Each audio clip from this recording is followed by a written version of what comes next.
I read it aloud sometimes. And again, when I watched my aunt write this book, she had 36 index cards for 36-page books spread out on the living room.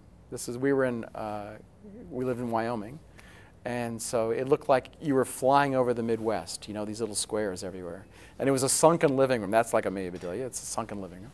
And I remember she looked at these cards and she picked up like the card number 2, card number 8, and just retyped everything. Because she had retyped those, she had to do a bunch more.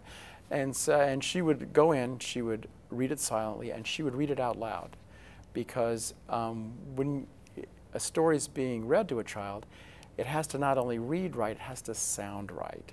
And a lot of times, you know, if you read, you know, popular fiction aloud, sometimes it just doesn't sound very good. And the child is very sensitive to this, and so you have to make sure it sounds right, not only reads right.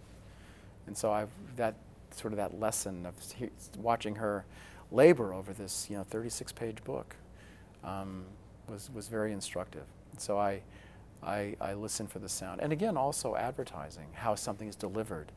I've listened to thousands of voice tracks trying to, you know, cast people for commercials, people for radio commercials, and there just has to be a certain quality, because you've written the words, now you have to have a voice quality that'll bring those to life. And sometimes you'll find a voice that you love so much, you rewrite what you've written to fit that voice.